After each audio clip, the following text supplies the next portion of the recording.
Hello everyone, Assalamualaikum. I am Ume Arbab. Welcome to Arbab's Literature World. I hope you all are doing well. आज की इस video में मैं आपसे discuss करने जा रही हूँ विलियम ब्लेक की एक बहुत ही इम्पोर्टेंट पोइम चिमनी स्वीपर को। तो चलिए आज की इस वीडियो को शुरू करते हैं। सबसे पहले हम विलियम ब्लेक के इंट्रोडक्शन को डिस्कस करेंगे। विलियम ब्लेक के लाइफ स्पैन की बात की जाए तो he was born on 28 November 1757 in Soho London and he died 12 August 1827 in London. He was almost 69 years old. William Blake एक इंग्लिश पोइट और रोमांटिक एज से बिलोंग करने वाले राइटर थे। William Blake was an English poet, painter और printmaker भी थे। अपने लाइफ पीरियड में ये कोई ज़्यादा फेमस नहीं हुए, इनको इतनी रिकग्निशन नहीं मिली, लेकिन इनकी लाइफ के या इनके डेथ के कई अरसे बाद इनको फेम मिला, इनको रिकग्निशन मिली और उसके बाद ये बहुत ज़्यादा फेमस हुए। इनकी जो राइटिंग ऑफ पोइट्री तो वो विजनरी आर्ट ऑफ राइटिंग ये लिखते थे। विजनरी बोलते हैं जो कि अपनी पोइट्री को लिखते भी थे और उसको इमेजेस के थ्रू ड्रॉ भी करते थे, तो इसीलिए ये visionary art of romantic as के राइटर भी कहलाते हैं। इनके मोस्ट इम्पॉर्टेंट वर्क की बात की जाए तो उसमें सॉन्ग ऑफ इनोसेंस और सॉन्ग ऑफ एक्सपीरियंस आते हैं। अनदर बेसिक वर्क की बात की जाए तो the book of Thiel, the marriage of heaven and hell and Jerusalem most important work में आते हैं। नेक्स्ट अब हम अपनी पोइम को डिस्कस करते हैं। Chimney sweeper. चिमनी स्वीपर को बेसिकली पब्लिश किया गया 1789 में इनके एक कलेक्शन सॉन्ग ऑफ इनोसेंस में। इनकी एक और इसी नाम की एक और पोइम है जिसको पब्लिश किया गया सॉन्ग ऑफ एक्सपीरियंस में, इनके सेकंड कलेक्शन में। इस पोइम की जो लाइंस हैं वो 24 लाइंस हैं जिनको 6 क्वार्टेन्स में डिवाइड किया गया और हर क्वार्टेन्स की 4 लाइन स्टैंजा हैं। इनकी राइमिंग स्कीम की बात की जाए तो ए बी बी इस पोइम की राइमिंग स्कीम है। इसके थीम में हार्डशिप और चाइल्डहुड आता है। So now moving on towards the title of the William Blake poem, The Chimney Sweeper. The Chimney Sweeper is basically a title of the poem William Blake that was published in 1789. इस poem को basically इसकी पब्लिशन है, 2 version में इसको publish किया गया है। First publish जो है वो इसको सॉन्ग ऑफ इनोसेंस में 1789 में पब्लिश किया गया और दूसरी इसकी जो पोइम है इसी नेम की उसको सॉन्ग ऑफ एक्सपीरियंस में 1794 में पब्लिश किया गया। The poem chimney sweeper basically set की गई है। बैकग्राउंड जो है ना वो चाइल्ड लेबर से, उस टाइम जो 18 और 19 सेंचुरी में इंग्लैंड में जो जुल्म हो रहा था, जो चाइल्ड लेबर हो रही थी, उस बेस के लिहाज से उस बेस पे ये इस पोइम को लिखा गया है। बेसिकली इंग्लैंड में बात की जाए ना तो इंग्लैंड में बहुत ज़्यादा ठंड हुआ करती थी, तो ठंड से बचने के लिए लोग चिमनी में आग जलाया करते थे और घर को गर्म रखते थे।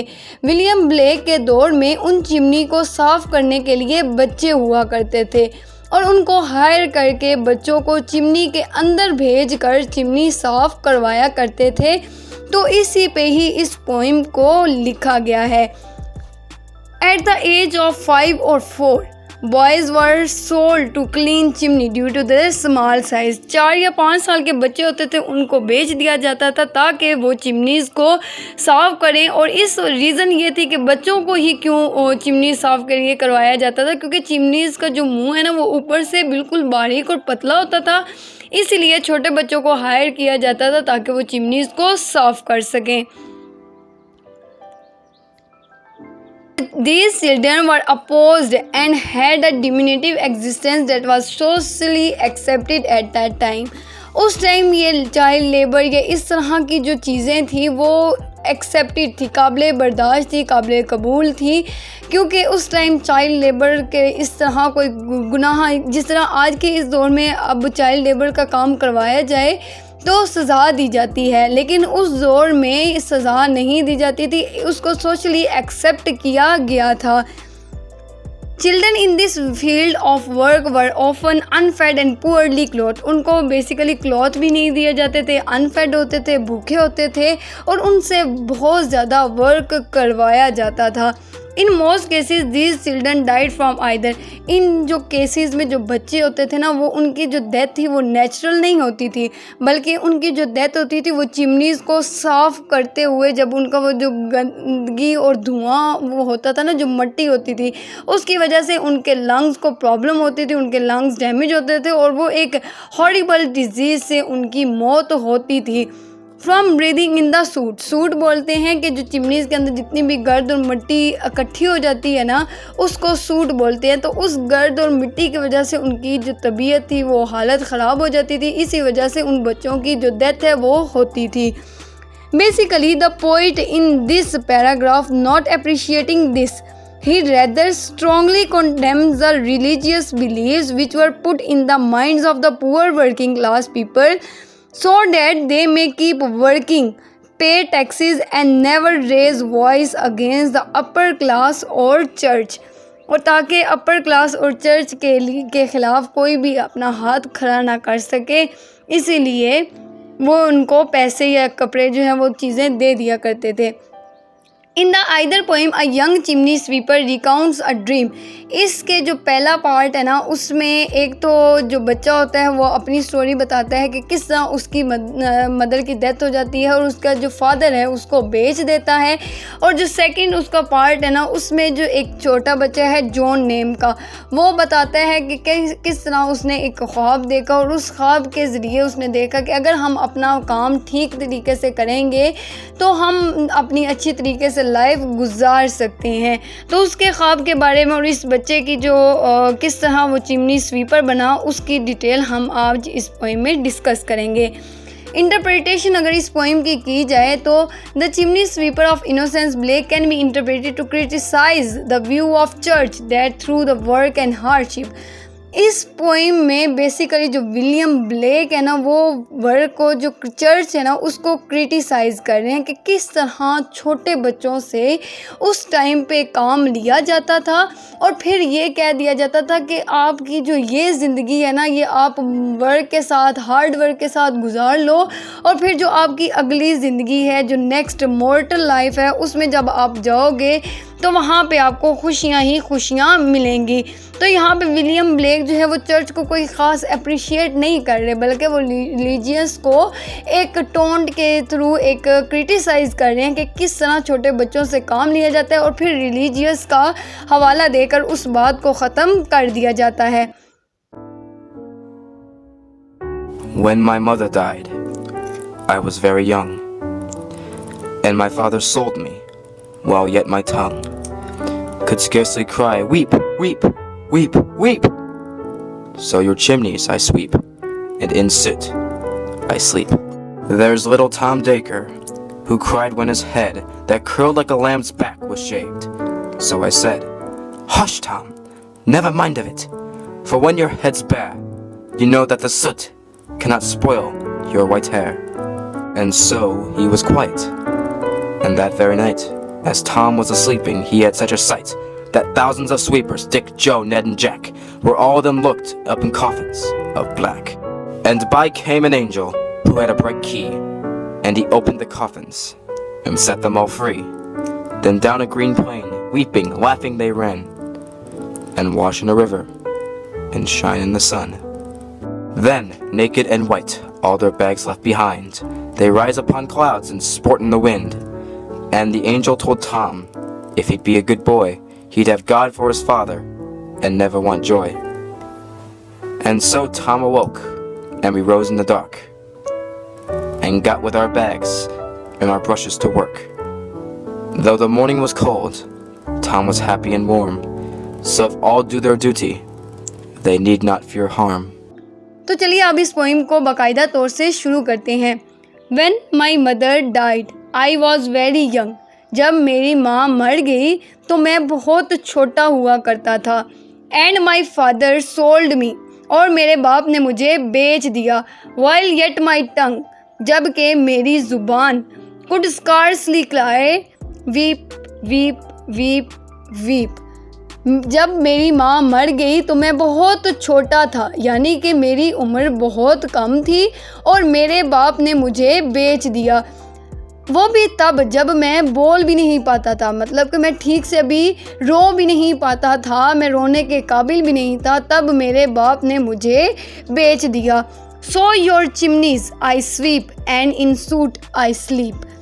और इसी वजह से मैं आपके चिमनियों को साफ़ करता हूँ और काले रंग की धूल में सोता हूँ, यानी कि धूल मिट्टी में सोता हूँ। यहाँ पे जो बच्चा है वो बेसिकली बता रहा है कि किस तरह वो चिमनी स्वीपर बना। जब उसकी माँ की डेथ हो गई तो उसके बाप ने उसे बेच दिया।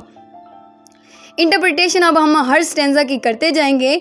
इस स्टेंजा में जो repetition of word weep use किया गया है वो एक पोइटिक इफ़ेक्ट ज़ाहिरी तौर पर दे तो रहा है, लेकिन उसका एक और भी मतलब है। यहाँ पे ये सजेस्ट कर रहा है कि अगर वो छोटा बच्चा बड़ा होता, रोने के काबिल होता, तो अपने वो बाप को बता सकता था कि मुझे बेचो मत, और वो इस इनक्रेडिबल सिचुएशन में कभी भी ना आता और ना ही वो कभी बेचता। उस जो बाप है वो उस बच्चे को कभी भी ना बेचता। अगर वो एक सही रोने वाला बच्चा होता या अपने बाप को अपनी फीलिंग एक्सप्रेस करके बता रहा होता। Note that he is an imaginary conversation. जो बच्चा है वो एक इमेजिनरी कन्वर्सेशन कर रहा है चिमनी के ऑनर से, इसीलिए वो यहाँ पे इस स्टेंजा में वर्ड यूज़ कर रहा है योर चिमनीज़। तो यहाँ पे इंटरप्रिटेशन ये है, there is a little Tom Dacre. एक यहाँ पे जब ये स्टेंजा ख़त्म होता है ना तो वहाँ पे शुरू होता है कि यहाँ पे एक छोटा बच्चा टॉम डेकरे है, who cried when he said, जो कि रो रहा होता है जब उसका सर, that curled like a lamb's back, जब उसके कर्ली बालों जो कि किसी भेड़ की फड़ की तरह थे, वाज शेप्ड, उनको काट दिया गया था। सो आई सेड, मतलब कि एक जो छोटा बच्चा है टॉम, उसके जो बाल हैं उनको काट दिया गया था। सो आई सेड, तो जो दूसरा बच्चा है ना, जो पहले वाला बच्चा, वो कह रहा है कि मैं उसे कंसोल कर रहा हूँ, उसे हिम्मत दे रहा हूँ, उसे दिलासा दे रहा हूँ। सो आई सेड हश टॉम, चुप हो जाओ टॉम, नेवर माइंड इट, मतलब कि तुम चुप हो जाओ, इस बात का ख्याल ना करो।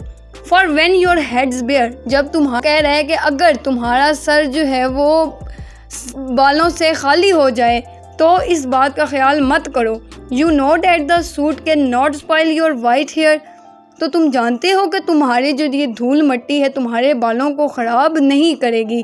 तो यहाँ पे बेसिकली एक दिलासा दे रहा है वो बच्चा कि तुम जो है वो रो मत, क्योंकि तुम जो रोगे तो अगर तुम इस बात को देखो ना कि तुम्हारे जो बाल हैं वो उस मिट्टी से बच जाएंगे, तुम्हारे बाल ख़राब नहीं होंगे, तो बेहतर है कि तुम्हारे बाल जो हैं वो काट दिए जाएं। The use of lamb's back symbolises two things. यहाँ पे इस स्टेंजा में दो चीज़ों को डिस्कस किया गया है। First, that he had thick hair because there was nobody to care. जो उसके थिक बाल है ना वो ये रिप्रेजेंट कर रहे हैं तो के टॉम को कोई भी उसकी केयर करने वाला नहीं है। सेकंड ये है कि जो चाइल्ड है ना वो बहुत ज़्यादा इनोसेंट है। दूसरा जो बच्चा है वो उसको कंसोल करता है तो वो उसकी बात को एग्री कर लेता है, तो जो वो चाइल्ड है ना वो बहुत ज़्यादा इनोसेंट है।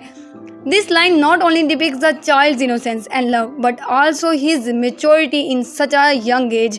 मतलब कि इतनी छोटी सी एज में उसकी मेच्योरिटी को भी ये जाहिर कर रहा है। And so he was quiet, और वो खामोश हो गया, यानी कि वो चुप हो गया।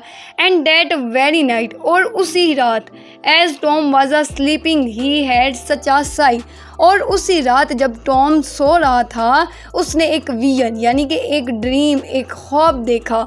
That thousands of sweepers, Dick, जो, नेड एंड जैक, के बहुत सारे हज़ारों स्वीपर्स, जिनमें उसने उनके नाम लिए हैं, Dick, Joe, Ned and Jack के हज़ारों sweepers, were all of them locked up in coffins of black, कि उन सब को स्याह ताबूतों में बंद कर दिया गया है। ये ख्वाब है जो कि टॉम देख रहा है। This line is very deep and symbolic. Dream जो है बेसिकली साइकोलॉजिकल पिक्चर को रिप्रेजेंट कर रहा है। उस टाइम के चर्च के जो लोग हैं, जो वर्किंग क्लास के लोग हैं, उनके माइंड्स को बेसिकली ये रिप्रेजेंट कर रहा है। जो सेकंड थिंग है ना, another thing worth noticing is the use of black coffins. अब जो ब्लैक कॉफिन्स हैं वो रिप्रेजेंट कर रहे हैं, ब्लैक बेसिकली मेड किए जाते हैं वुड से, लकड़ी से। तो ब्लैक कॉफिन्स जो हैं वो रिप्रेजेंट कर रहे हैं simply means the black soot under which they are buried mercilessly. जो छोटे बच्चे होते हैं जिस चिमनी स्वीपर में वो सोते हैं, तो ब्लैक कॉफिन उस चिमनी स्वीपर में जो ब्लैक सूट है उसको रिप्रेजेंट कर रहा है। And by came an angel who had a bright key, और उसी वक्त एक फरिश्ता आया जिसके पास एक चमकदार कली थी, यानी कि एक चमकदार चाबी थी। And he open the coffin, और उसने उन ताबूतों को, उन कॉफिन्स को ओपन किया। And set them all free, उन सब को आज़ाद कर दिया। Then down a green plain leaping laughing they run, और जब उन सब को आज़ाद कर दिया फिर एक सरसब्ज मैदान में वो सभी छलांग लगाते हुए, हंसते हुए, दौड़ते हुए आज़ाद हुए। And wash in a river, और नदी में वो नहाए। And shine in the sun, और सूरज की रोशनी में वो चमके। अब इस स्टैंजा की इंटरप्रिटेशन करते हैं। This stanza continues from the previous one in जम्मन, उसी से ही ये रिलेट कर रहा है। And angel appears near the black coffins of young chimney sweepers with a bright key, वो जो फरिश्ता है वो आया है एक चमकदार चाबी के साथ। The idea of an angel and bright key were the tools use by the religious people. यहाँ पे ही वो क्रिटिसाइज बेसिकली विलियम ब्लेक कर रहा है कि रिलीजियस पीपल एक चाबी लेके आया है, बच्चों को आज़ाद उसने कर दिया है, लेकिन उसको आज़ाद करने का मकसद क्या है वो अभी नेक्स्ट स्टैंजा में मैं डिस्कस करती हूँ। देन नेकिड एंड वाइट, फिर वो सभी नंगे, मतलब कि नेकिड और वाइट, फिर वो सभी नहाए और वाइट सफ़ेद हुए। All their bags left behind, जो वो बैग बच्चे अपने पीछे रखे होते थे ना, उन सब ने उन बैग्स को उतारा। They rise upon clouds and spots in the wind, और फिर उन सफ़ेद जो वो अपने थैले सब उन्होंने छोड़ दिए, वो बादलों पर उठकर हवा में खेलते हैं। And the angel told Tom if he had be a good boy, और वो एंजल, वो फरिश्ता टॉम को बताता है कि अगर तुम अच्छे बच्चे बनते हो, he had have a God for his father and never want Joy, तो उसका बाप खुदा होगा और वो कभी भी खुशी की कमी महसूस नहीं करेगा। तो अब इस स्टैंजा की इंटरप्रिटेशन करते हैं। जो ये फर्स्ट पॉइंट है ना वो पॉजिटिव पॉइंट ऑफ व्यू से देखा गया है। द चिल्ड्रन विल गेट, के बच्चे अब जो है ना वो उनको रिवॉर्ड मिलेगा, वो जितने भी हार्ड वर्किंग कर रहे हैं उनको ज़िंदगी के आफ्टर द वर्ल्ड, मतलब कि आखिरत में क़यामत के दिन उनको रिवॉर्ड मिलेगा उस हार्ड वर्क का। जो सेकंड पर्सपेक्टिव यूज़ किया गया वो सेकंड पर्सपेक्टिव नेगेटिव के तौर पे यूज़ किया कि वो एंजल आया आयरॉनिकली और जो उसने बच्चों को बताया, आज़ाद किया कि अगर तुम लोग वर्क हार्ड करोगे तो तुम्हें इनाम दिया जाएगा आफ्टर द वर्ल्ड। तो वो यहाँ पे बेसिकली क्रिटिसाइज़ किया जा रहा है कि किस तरह इनोसेंट बच्चों को आप एक ब्राइट फ्यूचर का, बेटर फ्यूचर का बताते हो और कहते हो कि अभी की जो ज़िंदगी है वो गुजारो, वर्क हार्ड करो, ताकि जो है वो कभी भी सवाल ना उठाएं आपके बारे में, एलीट क्लास के बारे में, किंग के बारे में सवाल ना उठाएं और अपना जो काम है वो अच्छे तरीके से करें। तो बेसिकली जो यहाँ पे रिलीजियस है एज अ टूल के तौर पर यूज़ किया गया है हर चीज़ में, कि वो बच्चों को या हर किसी को बहलाते हैं और आफ्टर वर्ल्ड का एक नारा लगाते हैं और कहते हैं कि आपको आखिरत की ज़िंदगी मिलेगी, वो अच्छी होगी, अभी की ज़िंदगी गुजार लो। तो इस तरह के जो लोग हैं वो एज अ टूल के तौर पर यूज़ किए जाते हैं। Phrase good boy means that they should ओबे देयर मास्टर्स, यहाँ पे वही बेसिकली क्रिटिसाइज़ किया जा रहा है ना कि बच्चों को ना अपने जो मास्टर हैं उनको ओबे करना चाहिए और वर्क हार्ड करनी चाहिए। It is like controlling their minds and they keep working, वही कि उनके माइंड को कंट्रोल किया जाए ताकि वो कभी भी क्वेश्चन ना उठाएं रिच पीपल के बारे में, रिलीजियस मैन के बारे में, बस अपना आसानी से काम करते जाएं। एंड सो टॉम अवोक, और फिर टॉम उठ गया। And we rose in the dark, और टॉम जो है वो जाग उठा और हम अंधेरे में उठे। And got with our bags and our brushes to work, और हमारे थैले और ब्रशेस के साथ काम करने के लिए तैयार हो गए। दो the morning was cold, morning जो थी, जो सुबह थी वो सर्द थी। Tom was happy and warm, Tom जो था वो अब खुश था और गर्म था। So if all do their duty they need not fear, हाँ अगर सब अपना अच्छे से काम करेंगे तो किसी को भी डरने की ज़रूरत नहीं है, घबराने की ज़रूरत नहीं है। Tom and the speakers think that, अब जो स्पीकर और जो टॉम है ना, वो बेसिकली यहाँ पे कितने अच्छे तरीके से ब्रेन वॉशिंग की गई है। जो टॉम और स्पीकर जो ना, वो सोच रहे हैं कि अगर वो अपना अच्छे से काम करेंगे, ऑनेस्टली वर्क करेंगे, फुल डेडिकेशन के साथ काम करेंगे, तो उनकी जो ज़िंदगी है, नेक्स्ट ज़िंदगी जो आफ्टरवर्ड है, वो आसानी से गुजरेगी, कि वो अच्छे तरीके से गुजरेगी। दे नेवर थिंक और could understand how they were use, कि किस तरह से वो इस्तेमाल किए जा रहे हैं। वो इस बात को अब सोच नहीं रहे, वो बस ये खुश हैं कि अब जो है वो उनकी जो अगली ज़िंदगी है वो अच्छी हो जाएगी। They were happy being slaves and workers, अब वो खुश हैं कि वो स्लेव्स जो कि वो गुलामी की ज़िंदगी गुजार रहे हैं, उसमें भी वो खुश हैं। In spite of the fact that they had a fear of God and religion and being bad in their minds, they could never discover it and thought that they are fearless. अब वो कभी भी किसी चीज़ के बारे में नहीं सोचेंगे। समरी ऑफ द पोइम को हम डिस्कस करें तो चिमनी स्वीपर का जो कलीदी मजमून है वो बच्चे की मस्कीन हालत और इंसानियत की खिलाफ वर्जी का नक्शा पेश करता है। ये पोइम बच्चे की ज़िंदगी के दुख भरी कहानी को बयान करता है, जिसका मकसद इंसानों को इंसानी हकूक़ की अहमियत पर गौर करना है। चिमनी स्वीपर का मजमून है कि बच्चों को कड़ी मेहनत और जुल्म से आज़ादी की तलाश में हमेशा लड़ना चाहिए। इस पोइम में इंसानियत की अहमियत और इंसानों के मेल जोल की ज़रूरत को भी निशान दिया गया है। इस पोइम को बेसिकली लिखने का मकसद ये था कि लोगों को बच्चों की मुसीबतों और मुश्किलात की आगाही दिलाई जाए और उनकी खुशियों और आज़ादी की ख्वाहिशात की तकमील को बयान किया जाए। ये पोइम एक समाजी पैगाम की हामिल है। तो thank you so much, this is all about today's video. उम्मीद करती हूँ आप सबको पसंद आई होगी। अगर पसंद आई है तो सब्सक्राइब और लाइक करना मत भूलिएगा। Thank you so much. अल्लाह हाफिज़।